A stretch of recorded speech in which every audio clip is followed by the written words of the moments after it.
Hi, I'm Kallie Hu. I play Peg on Grease, Rise of the Pink Ladies, and this is Young Entertainment Mag.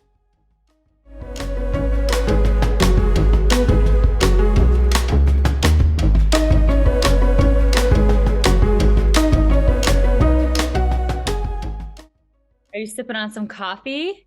So I don't drink coffee. I actually have green tea and I put two sugar cubes in and some milk. So Ooh, okay. I love sugar cubes. I feel like they just make me feel so fancy. oh, the brown ones too, the brown sugar cubes. It's like it just takes your tea to like the next level when you have the sugar cubes in it. I love it. Well, thank you so much again for joining us. I'm Daniela with Young Entertainment Mag. We're so excited to talk with you today. We just got off another interview with one of your castmates, Cheyenne, and she's so lovely. It was so fun talking with her. Can you do your slate for us? Like, what does that normally look like? Oh, it's usually just like, hi, I'm Kallie Hu. I'm 5'3", based in Vancouver, BC. I love it. Okay, I'm 5'3" too, so 20. Maybe 5'2.5". I'm not sure. But yeah, it's easier for the casting websites if you put like a solid number. Totally. You just got to round up sometimes. I wish I could round up to like 5'6" or 5'7", but I can't. Oh, so awesome. Okay, so obviously we all know Grease. So exciting that you're a part of this like iconic franchise now. So what did you know about Grease before auditioning? Wow. I watched obviously the movie. Iconic. John Travolta, Olivia Newton-John. The soundtrack lives rent free in my head. Is that what the kids say nowadays? Rent free. That's what they say. I heard my little brother, he fills me in. Yeah. Oh, cool, cool. I'm learning from my little cousin. She lives with me. Um, yeah, it's just such as a dancer. When the audition popped up, you're just like, I have to be on the show. It's filming in my city. Like I need to. I just it was like kind of like a once in a lifetime kind of shock of being like, this is actually happening. This is an incredible opportunity, and I really want to be on this. Yeah, that's amazing. So, what was the actual like audition process like? Yeah, that's a fun story. I think I auditioned more than 10 times for this show. Okay. Um, like up to 12 or 13, I think. Oh, Yeah, including the open call. okay. Um, I love like Tiffany Mack, the Canadian casting director here. I have like a rapport with her, so I think she and the directors, maybe, I don't know what happened on the back end, but I ended up going for so many of the roles, and I was so excited each time I went out. So open call where you had to do like, a quick scene, um, a song, and then I think a dance. You can include a dance reel if you wanted as well. And then it was after that they sent auditions for different roles. So I auditioned for almost all of the socias, almost all of the thespians, like all of the da, da, da, trying to brain. Oh yeah, and like a bunch of different roles here and there. Okay. Some of them you've seen in the trailer, some of them you haven't. And then after doing all of that, it was like audition after audition, and then I saw the dance open call, and it's like, I'm gonna get on the show no matter what. I'm gonna make it happen. Love it. Auditioned for the dance one by submitting a tape.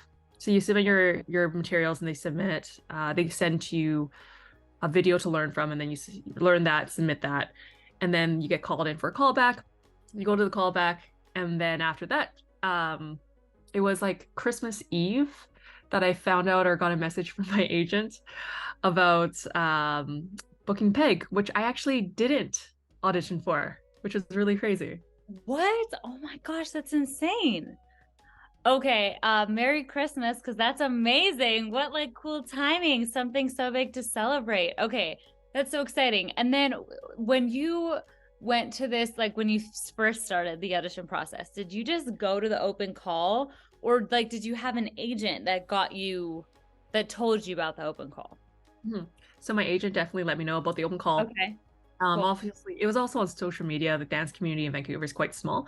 So Okay. like stories were posting up and like I need to audition for this. And Yeah. then for the dance open call, I submitted on my own. I was like, I just really want to go for it. Totally. No, I love it. I always, so I have like a little TikTok channel where I like just help aspiring actors and actresses and models and stuff. And I always say, go to the open calls because you never know what could happen. I feel like open calls can sometimes feel like really overwhelming, or like, oh my gosh, there's going to be a million people. And like, I've talked to so many people though who've gone to the open calls and then got booked. And I just love to hear it. Like, it's so cool.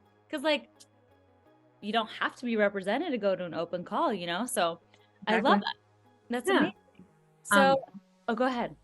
yeah, just I love that you're an open call gal because I starting my career, I all I did was open calls for Dance Dance Dance. Really? Like without an agent, it was just like dance, dance, dance. And yeah, I'm all for that. Yeah. And it's kind of nerve-wracking though, a little bit, right? Like at least I do. I get Oh, nervous. Nebraska. That's awesome though. It's so fun. So, who is Peg and how does she fit into the story? Mhm. So of course it's not out yet. So I'm trying not to give Yeah. any storylines away, but Peg is, as you've seen in the trailer, she hangs with the cheerleaders. I resonate with characters that want to be seen and heard for more than what they've been told to be and do in their lives. Yes. And so you'll see her try to navigate this entire ecosystem of social status um, and drama of the entire Greece universe throughout it. So she's just trying to find her footing Yeah. amongst everyone else, trying to keep afloat as someone who's, well, my backstory for her, as someone who is a minority in one of these groups, she has to work even harder than everyone else in order to stay in that group. Yeah. Oh, that's so cool. I love that. What is your favorite thing about Peg? I want to say wardrobe. Really? The wardrobe department gives her such great clothes. Oh yeah. Um, So, okay, what was that like? Because I am dying to know. Talked a little bit to Cheyenne about that, and she was describing some of her outfits, and they just sounded like so cute, and something honestly like that she could just like wear now, and people would think is so cute. So, like, what was your wardrobe like, and did you get to keep anything? oh no, I haven't kept anything. Oh, Um, I will backtrack a little bit and say my favorite thing about Peg is like how like sassy she can be. I I love don't it. really get to be that sassy in my day-to-day life. I'm a little bit of a nerd. So getting to explore that was really fun. But with the costumes, I they're so beautiful. You have all these hems that are like below the knee and these amazing silhouettes that you get to embody. Some my family is my mom's generation. They were born like in the 50s, and she saw a few clips from the trailer and she was like, you look just like me. And like just like a lot What? of the hairdos and the clothing is just, it really brings you back to that era. It's so accurate in that sense, and they use play with textures and silhouettes, and it's just and my mom was just so happy to see that. So, That's so sweet. Oh my gosh. I feel like once it comes out, you should do like a little TikTok where it's like your mom in the 50s versus you in the 50s. That'd be a cute one. can you teach me how to use TikTok? I have one video and it's me trying to figure out how to use TikTok and I cannot. Oh, really? No, for real. Shoot me an email. I think you have my email. I do TikTok full time. That's what I do. I love it. It's my job. I'm obsessed. I'm a 30-year-old TikToker. What can go wrong with that? Nothing. Absolutely Amazing. nothing. Um, no, that would be so cute though. Your mom would probably like fall in love. That's so sweet. Does she still have any of her like wardrobe from the 50s? Not the 50s. She has stuff from the 70s and 80s. I actually have her leather jacket. Love it. I wear it out all the time. I get compliments all the time. That's so cool. My mom has like a Tom Petty vintage tee from when she was, younger, and she like loved him. So she'd go to all of his shows. And like I love wearing that tee. There's just something so fun. Like vintage is cool, but then when it was like your mom's, it's like it's even cooler. That's so fun. Okay, who do you think had the best outfits, like out of all the characters, best wardrobe? Ooh, ooh. Oh, that's so tough. Because it's just so specific for each character's personality as well. Yeah. Um, I mean, like, oh, that's so tough. Can I say a group? Um, I feel like the cheerleader group like definitely had a lot more of the finer clothes because of the social status that was involved in that kind of character genre. Yeah. So like the dresses there, our queen bee definitely wore some really incredible, like even Cinderella-esque colors to Ooh. her, like just like the light blues. Um, I loved like my opposite, who plays Pearl, Lola. She got to wear these like amazing green pants, these Ooh. plaid green pants. And they're like so cute, and like I think she should have taken them home.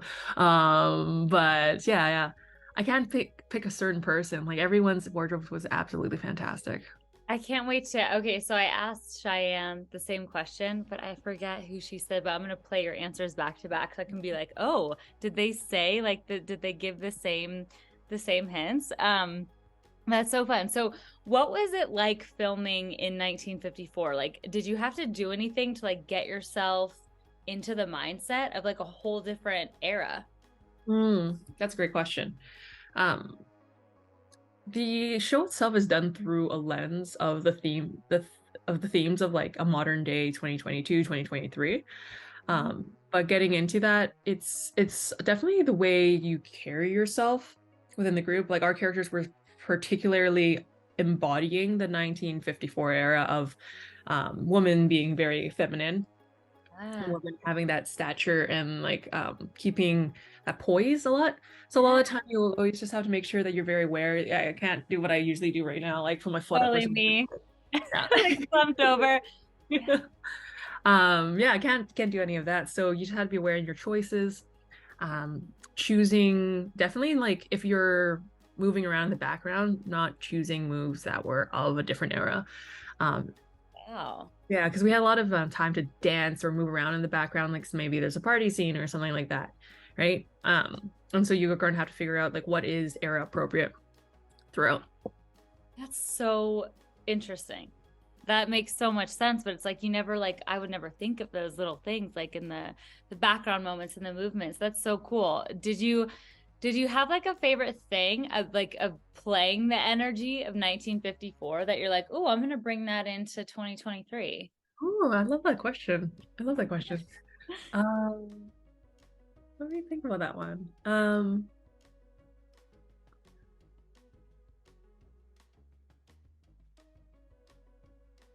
I don't know. I feel like the theme so transcended era and what we did. Um, Definitely though, I love a bevel. I love a good bevel when you like stand, or like a nice like ankle cross when you sit. And I love bringing those in. Oh, Yeah. yes, that is nice, and you never see that anymore, huh? That is so cool. I love that. This is so detailed. This makes sense though because you have a huge background in dance. So like you're probably just so aware of like your body at all times and you probably like were did you help other people on set like tell like with their kind of movements and stuff? I just feel like you're so detailed in that way. That's so cool. Thank you. I love how receptive, like, or perceptive you are. Compliments, like, yeah, I definitely did get to help some of our castmates who were maybe not as well versed or trained in like dance or classical styles. Some of the boys in our group definitely didn't have as much training as some of the girls that we had in our section, at least specifically. So we could help them, and they worked so hard. They were like putting in the extra time, the extra hours, and like really going over it. And we're just like on set running it over and over and over and over again. Like, what do you need? Let's do this. Like, there, I was so proud of each one of them. Um, it was incredible. Do for you guys, do you have like were your rehearsal days different than film days? Sometimes, yeah. I Yeah. think we definitely had some rehearsal came in specifically for rehearsal days, and I don't know how our Pink Ladies did it. Rehearsal days, you probably talked to Cheyenne about this. Rehearsal days, film days, singing coaching, all recording, like everything under the sun. I don't know how they did it. But yeah, definitely many rehearsals. And our choreography team, can I swear? No, I can't probably swear. I We'll freaking bleep love it out, them. don't worry. I freaking love them. Yeah. Oh my gosh, so fun. Okay. And were there also days that you would like rehearse and then go straight into filming? Some days, yeah. There were a couple days, or we would film during the morning usually, and then we would rehearse afterwards. Oh, So yeah, sometimes you wouldn't have like someone would be still filming and you're trying to block out things and trying to sort it all out. But The teams were really great in managing people's time in that regard. Yeah. So we weren't waiting around too long, or we could get things done. It was a little big, tall order to do so many numbers, so many songs. It was, I don't know how they did it. Yeah, that's insane. Okay, that is so cool. Did you have any like challenges that you faced during this production that was kind of like different from any other projects that you'd worked on where you're like, oh, this is a little bit harder, just a little bit more challenging that you had to overcome? Definitely. With such a huge cast, it was the concept of navigating so like the social order of a cast as well. And everyone was so welcoming, and um I think of it like an organization. You know how like some organizations and businesses are top-down hierarchy, some of Yeah, them have like more of a flat hierarchy. yeah. The aim and the general energy moved towards that. But navigating that on a big cast compared to other shows where I've been like, maybe there's only 5 of us on set today, and that's like what we're working with, and the cast is way smaller. And but this one was like closer to 50. Navigating everyone's being aware of everyone's preferences and dislikes and how we can navigate each individual relationship. Yeah. Yeah, I absolutely adored everyone I worked with, and I feel like that's very, very rare for a Cool. lot of projects. So I just felt that everyone did a great job of navigating that. That's so cool. Yeah, you don't often hear of like casts that big all shooting together at one time. That just makes me think of like I grew up doing musical theater, just like musical theater days where you have like the whole cast there and it's just like so fun. So that's so cool. What are you most excited for like the release of this whole project? Ooh. Do you mean do you mean like episode wise, or do you mean like theme wise, or what?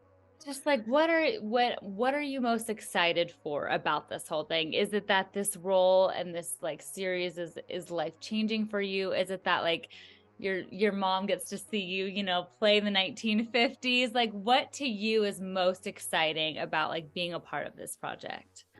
Hmm. Honestly, at this point, sorry, T-burp.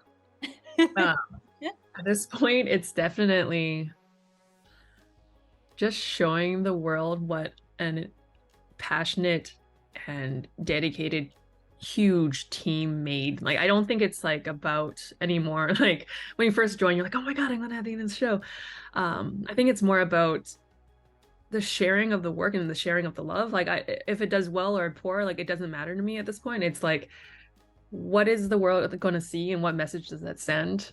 Yeah. And hoping that the timelessness of the themes involved, I know I'm using a lot of themes today, the timelessness of the subject matter involved really does help or change people's lives. That's sort of what I really hope and what I'm really excited about. Or if anything, just even throwing people back to a time which may be conceived simpler, but in the long run, maybe not, because you still have the nuances of everyday life. Yeah. That's so cool. Okay, I'm so excited. I was already excited, but now I'm like really excited. Who do you think on set was like the biggest original Grease fan? Oh, oh, that's so hard. Original Grease. I mean, I could think of our lead, Marissa, Yeah. or even Madison Thompson. I think that's what Cheyenne said. I'm not Yeah, Yeah. Oh my gosh, how fun. Okay, cool.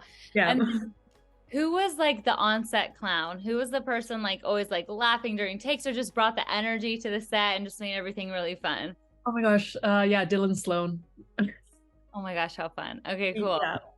Every time. Um, so fun. Okay, I think I'm interviewing a couple more of your cast members too, I believe next week. So like I can't wait to hear everybody's answers on like these few and like see like, if people say something the same or something different. Okay. What are the three best emojis to describe your character? Purse, right? The whatever the purse emoji is. Um, Books, Ooh. and rapid fire, but it's not rapid. Hard eyes. I don't know. I just think hard eyes. I love it. At first I thought you said fries, and I was like, oh, interesting. That would be a good one. In photo Uh, in the dress with some fries. yes, I love it. Okay, what would be Peg's Starbucks order? Is it bad to say pumpkin spice latte? Oh, I love I it. I don't really order from Starbucks too much. But Peg, I think it would be either something like that or like something a bit like lighter on the pink side. Something do sweet and like maybe like the strawberry frap. Ooh, I love that. Okay, yes. Cheyenne's answer for Olivia was the pink drink. So this is perfect. The strawberry frap, the pink drink. I love it. Okay. So cute. What was your favorite on-set snack from Crafty? Your go-to? Ooh, yeah, I got those avocado like dip things all the time and would Yes, just yes, like yes. get some crackers and like go for it. Yeah. Those are I'm so pretty sure. No, never mind. No, yeah, definitely those ones. so good. I'm obsessed. They have those at Costco. Do you have Costco in Canada? Okay. I love me a good Costco. They have those little avocado peely thingies. Um, Definitely. okay, so have you heard of like what an ick is? Like if somebody is like dating somebody and like they have an ick. Oh, It's yes. More okay, like so a red it flag almost, or yes, it'd be like something that just like bothers you. A very popular one that like everybody says is like if you're on a date with somebody and they're rude to the waiter or waitress, like that's an ick. Like, Mhm. ooh, no. It's something that makes you go, ooh, where you're like, I'm out of here type of thing. So what would be your biggest ick in a relationship versus Peg's biggest ick in a relationship? Ooh, I love these questions. These are great to know. Um, hmm. Okay, pegs. Ooh, pegs would probably be leaving socks on the floor. Ooh, that's a Mhm, good like one. stinky socks. Yeah, yeah. Yeah. That would probably be hers. And then mine is not replacing the toilet paper roll. Oh. Oh, oh. Okay, I have to come clean. I never replace it. I'm the worst. And my poor husband, he's like, again, really? So I gotta get better at it, especially now that you said that. Oh, good. I don't live with you. It's okay. No, you should, right? Like a normal human should do that. So I should get on that. That's a good one. That's a very good one. I love that. What will be in your celebrity rider one day when you have one? Oh, I love that. It's like a Marvelous Mrs. Maisel, that episode where she has like 100 teddy bears in her room. Yes, it's like that exactly. Yeah. Okay, Yeah. okay. Okay. My celebrity rider. Okay, there could be a couple. There could be a couple. My fun one would be like a bubble tea machine. Oh my gosh, yes. hmm Okay. hmm Yeah, like an assortment of bubble tea choices, and like you just have that. But the more like functional one is probably like, I'm getting a bit older and I, love my family and my loved ones and my partner. So Yeah. it would definitely be like having them come there or having them stay. That's more realistic. But then there's also bubble tea, so it's like You can have it all. You can have it all in your celebrity rider. I love it. Oh, that's so fun. Okay, I love bubble tea. Okay, such a good one. Um, okay, sweet. And then last question. How would you describe Peg in 3 words? mm-hmm. I actually have it written down somewhere, I think. On Yeah? the computer. She is, yeah, I do a lot of character work, so I was like, That's so good. um, thank you. She is compassionate, ambitious, and very loyal. Oh, I love that. It's like a good friend. Yeah, So yeah. nice. Thank you so much. This was such an amazing interview. We're so excited. Our fans are just gonna love it so much, and we can't wait to see like the whole production. And yeah, it was so nice talking to you. Nice talking to you too. Thank you so much again. Have a good rest of your day. Thank you. Okay, Cheers. bye. Bye. Thank you. And don't forget to subscribe to Young Entertainment Mag.